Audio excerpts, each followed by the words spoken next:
Well, welcome everyone to the Rabbi and the Shrink. I am Dr. Margarita Gurri, Dr. Red Shoe, and this is Rabbi Yonason Goldson. Glad to be with you and glad to have you with us. Well, thank you. And we have the most amazing guest. Burg is one of the first NSA big cheeses that I ever bumped into. He's an amazing influencer, but one of the most generous hearts and minds that I have ever met. He is an influencer's influencer, the catalyst for many people. Bob Burg, CPAE Hall of Fame. I just adore you. Welcome to the show. Well, that is so very kind of you. I don't even know what to say. I almost like myself better now. Well, that's always good, isn't it? In a half an hour, you're going to feel even better about yourself. I know, really. I know. Well, then you'll have to join us again and again. Well, the rabbi has a great story about how you two met, and then I'll talk a little bit about some of the things that I find compelling. So, Rabbi, tell the story. I love your stories. Well, I particularly like this story because it has such a happy ending. I was at my first influence conference, my first conference of the National Speakers Association, and I had one paid speech I had given. So I was a professional. And of course, I was with all of these really impressive people, and I was sitting at breakfast, and this fellow comes up and he says, Shalom Aleichem, which is the traditional Jewish greeting. And I said, Aleichem Shalom. Always nice to meet a fellow person who knows the lingo. And we had a nice little chat, and then he tells me that he has a little consulting business, and we had a nice time chatting, and that was that. And then that evening, the conference had the big award banquet, on which they inducted the prominent speakers into the Speakers Hall of Fame. And they're calling them up, 1, 2, 3, 4. And I think it was number 5. They call up Bob Burg, and this fellow walks up, and I think, isn't that fellow who came up and introduced himself to me? So when the next morning I went up to Bob and breakfast, I said, when you came up to me the other day, I thought you were just an ordinary guy. And you said, I am just an ordinary guy.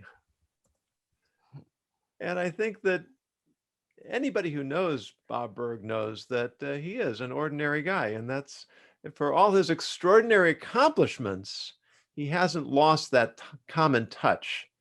And I think that really is a key to your success, Bob, that you don't have airs, you don't have pretensions. You really are a go-giver, which of course is your brand. Oh, thank you. That touches me deeply. Thank you. It really does. Well, and speaking of go-giver, he is the founder of what's become a go-giver movement. And I'd never heard it spoken that way till I heard you at the Hall of Fame speech. And even Randy Gage, who's a very discerning guy, not only thinks you're great, but credited you with being creating this movement. So please tell us, what is this go-giver movement and what does it have to do with ethics? Well, being a go-giver, if we just take the very basic premise, it's simply understanding that shifting your focus, which is really where it all begins, shifting your focus from getting to giving. And when we say giving in this context, we simply mean constantly and consistently providing immense value to others. Understanding that not only is it a more fulfilling way of conducting business, it's also the most financially profitable way as well.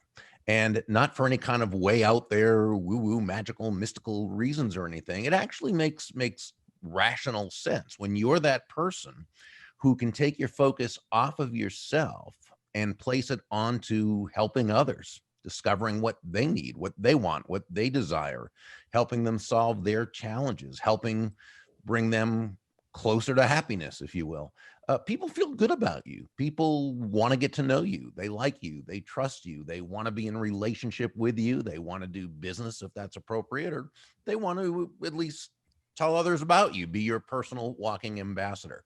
So I think when it comes to ethics, it's understanding that really you know, for all practical reasons that this works or is important, it's also that we're doing a good thing in life, you know, when we can be what I call internally motivated, but outwardly focused. Because outwardly, we're here to make the place a better world for everyone. There's a phrase I like to use, and that being selfless is selfish. Mhm. It's when we make other people our priorities, you know, whether you call it karma or in providence, or just what goes around comes around, and that when we extend ourselves to others, it comes back to us. Yeah, we have a saying, "Mida kenega mida," right? Is that how you pronounce it? That's right. Very good. And really, what it means is, well, what goes around comes around. But again, I think the reason is it's I don't see anything magical about it. I mean, I think it's understanding human nature, the way we're built. It's how relationships happen, you know. And I just think we feel, you know, when we can really, I always say the single greatest people skill. Okay. And I see people skills as being very, very important. I see people skills being the difference maker between the relatively successful person, a person who can really achieve some legitimate level of success, and the person who really, really attains that huge level of success. It's typically people skills. Why? Because that's who we're dealing with, right? You know, it's never about the product. It's never about the service. Now, those are important, but that's not what it's about. It's always about how we make another person feel. And so I say, you know, the single greatest people skill is a highly developed and authentic interest in the other person. And when we can have as our goal to make that other person feel genuinely, and that's important, genuinely good about themselves, about the situation, and about us, now we're creating that environment, that what we call benevolent context for everyone's success. Well, after I read your book, that it's the adorable, simple parable about this guy Schmo, Joe Schmo is what I call him, Joe. And he reminded me of how to articulate what I do. And your book changed how I present myself in terms of writing. It didn't change my attitude. It didn't change it, but it helped me articulate it in such a way that I think it made all the difference. So I want to thank you. I didn't even buy the book. Someone in the airport we were stuck overnight and someone was reading it, and I finished my book and he finished his book and we traded books. Oh, what a good idea. And that's how I found out about your book. You had not met me, but I've seen you speak. And I thought, wow, this was amazing. And it just turned my thinking around. So I wanted to thank you. So everyone, read the Go-Getter books. There's lots of them. And I got yes. Oh, I'm sorry. I didn't mean to interrupt. That's okay. No, I just wanted to make sure to say that, you know, that really my co-author, John David Mann, was really the person who's the lead writer and storyteller. I'm a how-to guy, right? I'm, all my books before the series, all my books since the series are all how-to books. That's how I speak. And that's how I, step 1, step 2, step 3.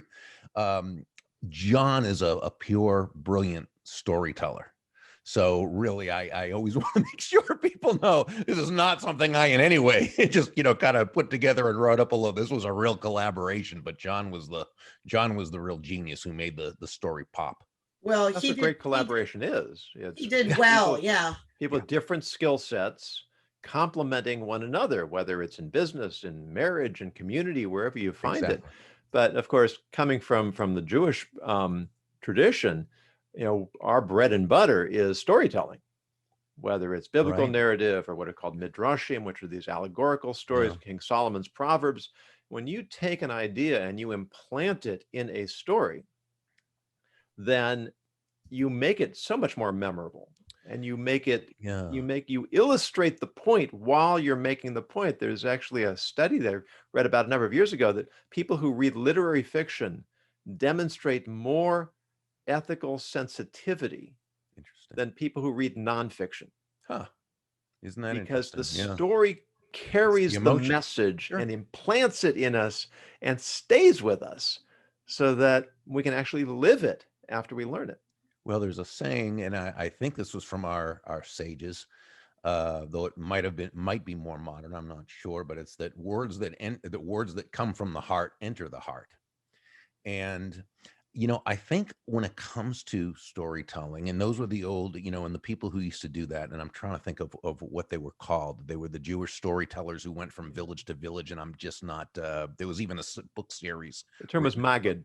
The Maggid, yeah, the Magadim, who would tell these stories, and I think that we intuitively all do know that while a how-to can give good information, certainly, that a story really connects on that heart level. And I know that when I always read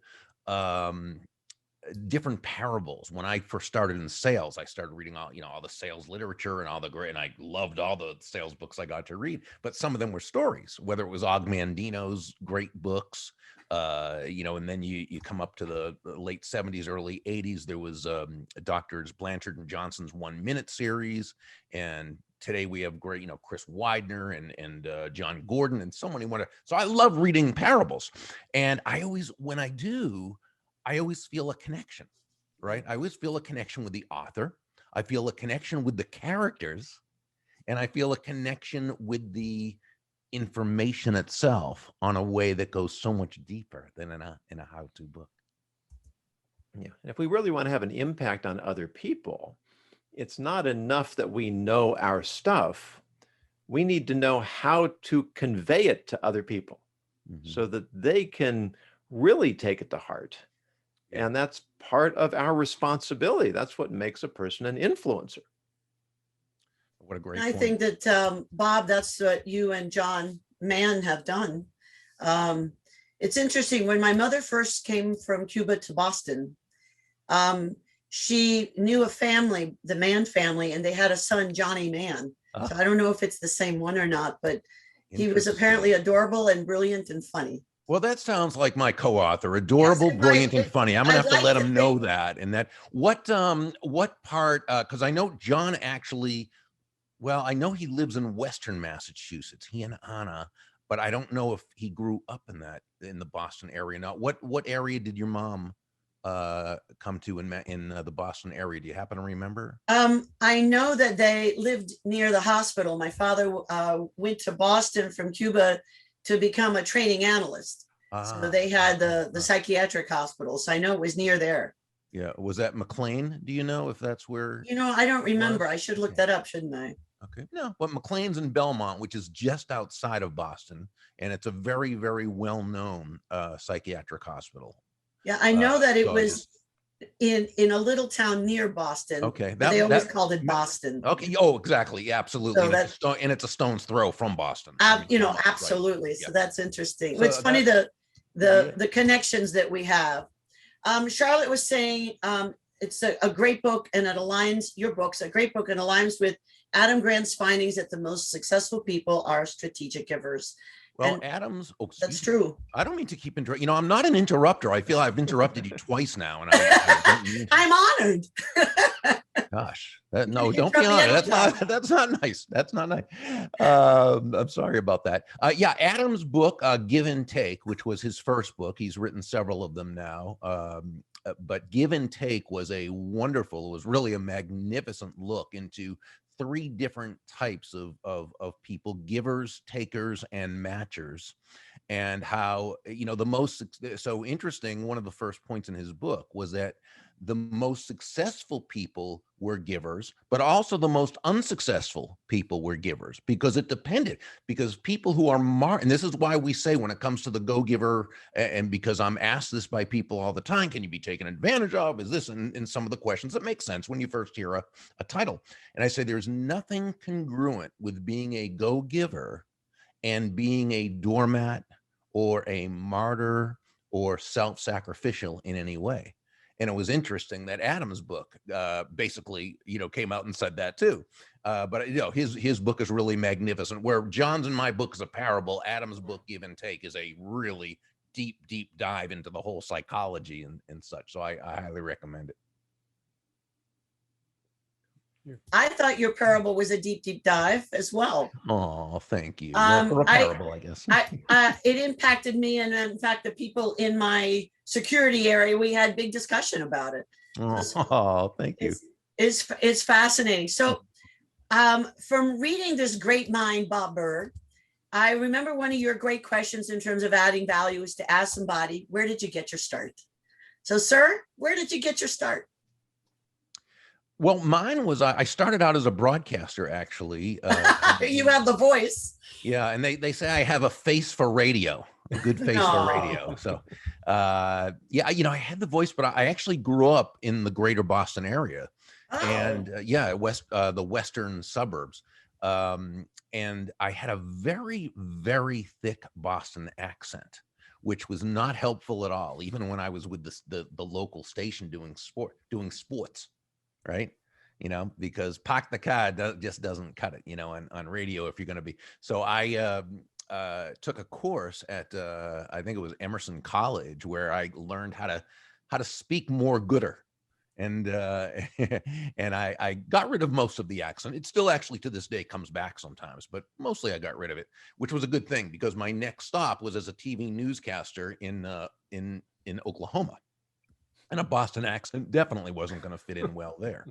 And but I really wasn't a very good newscaster. I could read the news. I mean, that was pretty easy, but I certainly wasn't a journalist. And I like to say I graduated into sales. And the trouble for me was I had no formal sales training, and there was really no training where I was working. So I was kind of out on my own, and I floundered for the first few months until I came across a couple of books in a bookstore. One was by Zig Ziglar, and one was by Tom Hopkins, two of the real icons in the sales space. And just getting those books, and this is 40 years ago now. So back then that wasn't as prevalent as it is now. I was so lucky I came across them, but I started, reading it and studying it and highlighting and note-taking and the whole thing. And and applying it, of course, because you've got to also apply the information. And my sales really almost immediately started to go really well. And I just got really hooked on, sales, and then the personal development aspect, which I loved. And then, a couple sales jobs later, I worked my way up to sales manager of a company, and people started asking me to teach them what was working for me. And what did they used to say on the Seinfeld show? Yada, yada, yada. Another 30 or so years later, here we are today.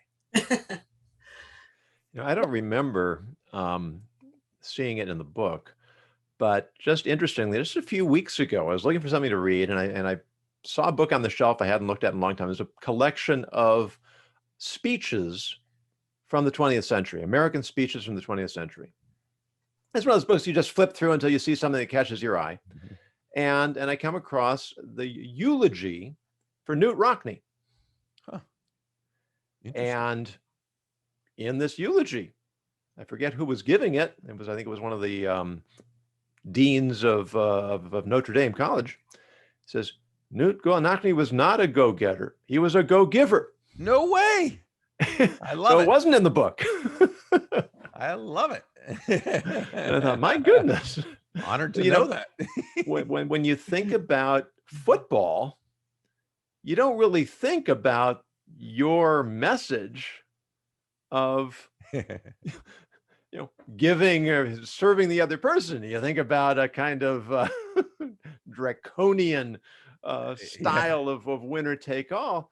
And yet, in terms of investing in one's team, exactly, I think you can start to see the relevance there.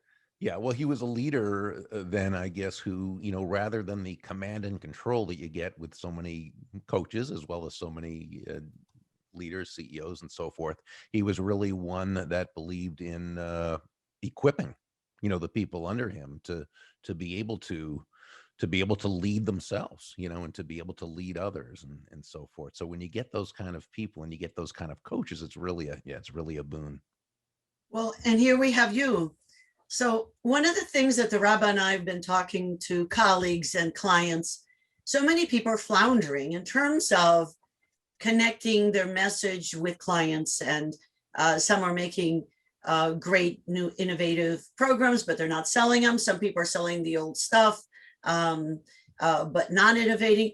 What I see a lot of people floundering. What advice do you give to the audience?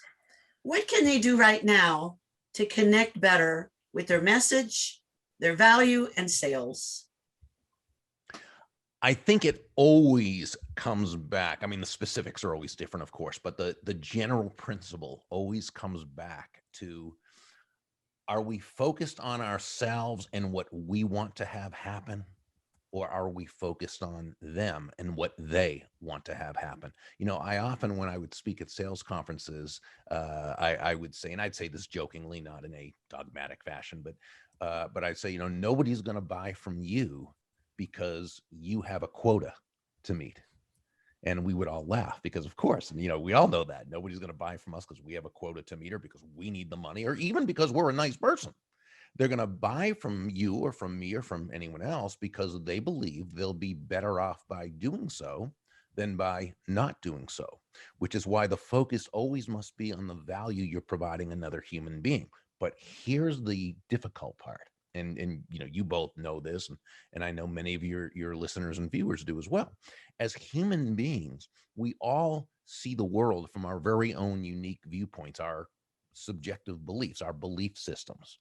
I often call it an unconscious operating system, right? We think we're making conscious choices and based on free will, when really we're operating within a matrix, in a sense, that's been set up for us by those around us from the time we were little babies to growing up and everything we, right? And because of this, we tend to think that other people think basically the way we think, which is not necessarily true. So when we talk about the value that we provide to others, right? Value, it can be defined as the relative worth or desirability of a thing, of something, to the end user or beholder. In other words, what is it about this thing, this product, service, concept, idea, what have you, that brings so much worth to that other person that they will willingly, in this case, exchange their money for it and be ecstatic that they did, while you make a healthy profit. And that's basically what a sale is in a market-based system. Both people come away better off afterwards than they were beforehand. But what we've always got to remember, and this goes back, Doctor, to your question, that value is always in the eyes of the beholder. It's not what we think is of value about this great product or service or idea we have. It's not what we think they should think is of value. It's what they believe is of value. And our goal must be discovering what that is. And do you have a process you recommend for those who want to present themselves more effectively? It begins with asking questions, and it follows by listening, and listening very deeply. You know, listening not just with our ears, which is the surface type of listening, often what we do when we're just kind of waiting for the other person to finish so that we can then come back with what we want to say next, but listening with our eyes, listening with our posture, listening, as John and I say in the 4th book in the series, the Go Giver Influencer, listening with the back of your neck. In other words, putting everything about you into really listening in order to understand that person. And that also means that even after they answer, we don't necessarily assume we know what they meant. Because remember, right, they may have, by what they said, they could mean something totally different than what it means to us. So we need to be able to tactfully and respectfully dig deeper for clarification and make sure that what they meant is what we understand. Yeah, and that paraphrasing, which of course is a basic counseling technique, Mm-hmm. but you know, especially when we're talking about sales, but when you get into some of the more contentious issues of our day, there's so much monologuing. Mm-hmm. People are talking. My college psychology professor called conversations dialogues of the deaf.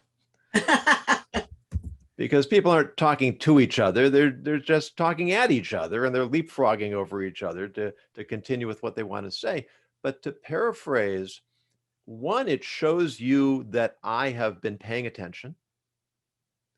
Two, as you said, it gives you the opportunity to correct me in case I haven't understood it properly. Mm-hmm. Mm-hmm. But so fundamentally, it establishes trust. Because if once you know that I've heard you and understand you, then you're going to be much more willing to listen to me and try to understand me. And then instead of simply banging our heads against each other, we can actually start finding out where do we have common ground? How can we work together? And how can we move forward in a productive way? Beautiful. There's one of the things you said, Bob, that struck me. I like to say that compromise doesn't mean compromising one's values. But you say even more than that. You say that compromise is not the answer.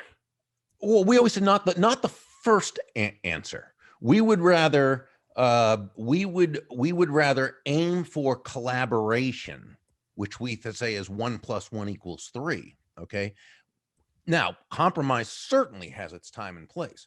But what we say again in the influencer book, we say that compromise comes from an old Greek word meaning nobody actually gets what they really want and both sides are miserable. Well, it's not actually probably what it means, but it does mean compromise does mean at its most literal point that both sides are giving up something in order to move or advance forward. Now, is there ever a time and place for that? Absolutely there is. Absolutely. I totally agree with you. We would just rather see that as the secondary option as opposed to the first option, which is, how can we both use this orange that we both want? Well, maybe it's figuring out that rather than cutting it in half and compromising, that I want the peel for the science experiment I'm doing and you want the juicy part of it to eat. So we both get the whole orange.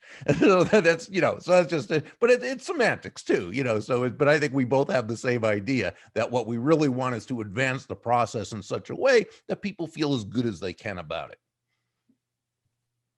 So what are you working on these days? My business partner, the brilliant Kathy Tajanel, and I just opened our new Go Giver Success Alliance online mentorship community. So we're very, very excited about that. Tell us about that. It's really a community of go-givers, and that we get together, at least once a week via Zoom for an hour. And on this, there's basically learning, there's discussion, there is strategizing, there's relationship building, there's exchange of ideas, everyone helping everyone else build their business. So the idea of the Go Giver Success Alliance as a mentorship community, and I get to be the quasi mentor, I guess, or the guide, if you will. But really, it's about everybody doing it because we really have some very successful people there, and there's so much wisdom collectively within the entire group just from what we have already, and we know it's going to continue to build. But what's the link so I can put it in the chat for everyone? Oh, thank you. Well, people can either go to Burg, BURG.com, and then scroll down just a smidge, and it will take them to where it says Go Giver Success Alliance, or they can actually go to Go Giver without the hyphen, GoGiverSuccessAlliance.com. Probably easiest just to go to Burg.com and scroll down a little bit. Yeah, Burg.com is just so complicated. I'm a simple guy. And it's B-U-R-G, Burg.com. Yeah. I think that's awesome. Thank you. I remember too that you are 99 and max. You want to tell that story of how you got that? Yeah, my business partner, Kathy Tajanel, is really, and by the way, this is from the old Get Smart TV show. So not the movies. I'm sure they were good, but I never saw them. But the old TV show was one of my old all-time favorite. Me too. Absolutely. And I'm very much like Maxwell Smart. I'm the guy who, no, I really am. I'm the guy who kind of would trip over something, walk into a door and clip his nose. I would mess something up, but it always comes out great in the end. And it's because of 99, just like with Max Smart, right? We're 86. It was always 99. That's my Kathy. She's the one that, she's the one that makes it all happen. but I'm the one that gets the credit. Just like 99 used to be the one to save the day, Yes. Max got all the credit, and that's why we're Max and 99. It was so funny because we had an event. We put on an event called the Go Giver Entrepreneur Academy, which is like a 3-day event. We hold it for about 10 people at a time. We limit it, so it's very, very intimate. And about 15 minutes into it, I was talking to everybody in a group thing, and I said, I said, you're gonna find out. I said, a lot of you who you don't know us really well yet, and you kind of think I'm the guy who, you're going to find out really soon that the brains of this whole thing is 99 right here. And a couple of people right away said, yeah, Bob, we've already kind of figured that one out. So that it's pretty obvious as soon as you know us. Well, see, and this is why you made such a big impression. You're always giving credit, making sure you don't take full credit for the books or for anything. You've got your Kathy Tate. How did you connect with her in the first place? What's the magic behind that story? Kathy, years ago, I was doing a lot of public events. And so we had people in different areas of the country that would put the events together. We'd show them how to, sell sponsorships, get not an arena, but, a hotel, meeting room, ballroom, whatever, how to get sponsors, how to sell the tickets and so forth. And, it was hit and miss because it's a lot harder to do than it seems. So Kathy did one. I knew her because she and her friend Josh had a magazine, an online magazine I used to write for. And so that's how I knew them originally. And I'm trying to think, so long ago now, it's almost, but I asked her if she wanted to do one, be one of what we called city partners. So the people in that particular city who are our partner. Again, I keep things very simple. And she said, yeah, let me give it a try. And she put together an amazing event. Oh boy, did she ever. And, I said to her, I said, this is the best event we've ever had. I said, I'd love you to, kind of systemize. And it turns out that's what she does. I mean, she's really a brilliant person and she can systemize things. And she would then teach others across the country how to do the same thing. Well, eventually, as different things happen and she moved and certain things came together, she was doing some contracting work for me and in some other areas. And eventually, she was adding so much value to the business. I just said, Kathy, why don't you just be my business partner and let's just, do that since we're pretty much de facto partners anyway. Well, that was a brilliant move on your part. It really was. That was my most brilliant move. A good thing. And she was also wise. So that's lovely. So you have a knack for recognizing others' gifts. Yeah, that is something I've always been able to surround myself with people who are smarter than I am. And that's always been something. Well, that's why I invited the rabbi to join me. Well, I think both of you got a good deal there. I think both of you got a good deal there. Just discovered this, serendipitous chemistry between us, and yeah, I love what it. we are here. Yeah, we met we met in a variety of ways, but my friend Dave Bricker is a mutual friend, and he put together an ethics panel, and we were both on the panel. And I just loved his stories and his simple way of getting to the truth, and he just made a lot of sense. And so when America, I came as a refugee to this country, and when America recently had some troubles behaving well and misbehaving in terms of our democracy, I thought, I got upset. And I thought, mijito no, we're going to fix this. So I thought, Americans, we can do better. We have to think better. We have to behave better. We have to work better together. I said, I'm going to put together a podcast. And I was lining it up and deciding what to do. And I thought, you know what? I'm going to make a better podcast with the rabbi. So I called up the rabbi and I said, I want you to say yes to something. This is what it is. And he said, yes. And I thought, okay. So since then, we've been. It was an easy ask. Huh? It was an easy ask. Well, yeah. I mean, how could I not ask? And I think he was smart to say yes. So that's where we're here. And we're inviting people that we think make the world a better place. And Bob Burg, CPA, best-selling author and influencer of influencers. We believe that you do make this world a better place. Thank you. Before we let you go, Unless, of course, you'd like to stay longer. You're welcome. Well, But, you can, no, we he's wanna gonna be- come back and come back and come back. So let's not get him too tired. want to be respectful of your time, but we always have a word of the day. And today's word of the day is meliorism. Meliorism is the belief that the world can be made better through effort.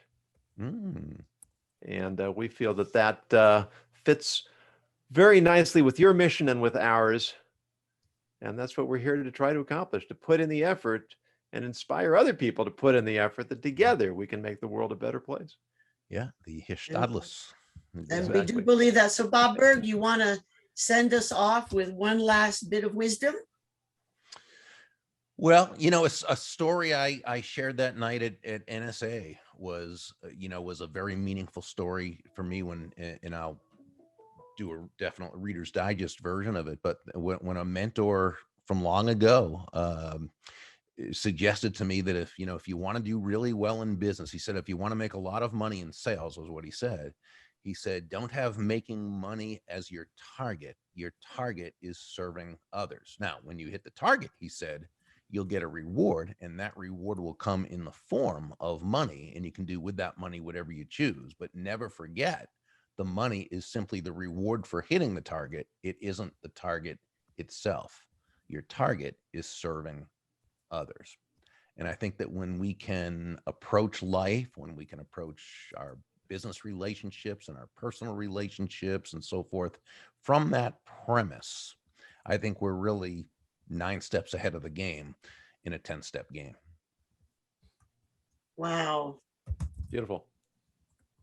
Well, I don't think we can say anything better than that. Bob Burg, thank you for doing what you do. And we are delighted that you graced us with your presence. Thank you both so much. And again, for your very kind words at the beginning too. That meant so very much to me. Thank you. Well, it's not my fault that they're true. So, Someone once said that compliments are for gray areas, but truth is truth. what he said. All right, everyone, you go out there and as the Rabbi, why don't you have the best email signature ever. What is it you say? My email signature? Yeah, you go ethically yours. Oh, I don't read my own emails. I read your emails. So everyone, do your best and let's be the go-givers that we know that Bob Burg can help us be. And I put in there Burg, BURG.com and Go Giver Success Alliance. We don't have to do it alone. We have people like all of us to help you. And Bob Burg is certainly one of the ones that can get you to that next level of being of service. Thank you, everyone, and we'll see you next week.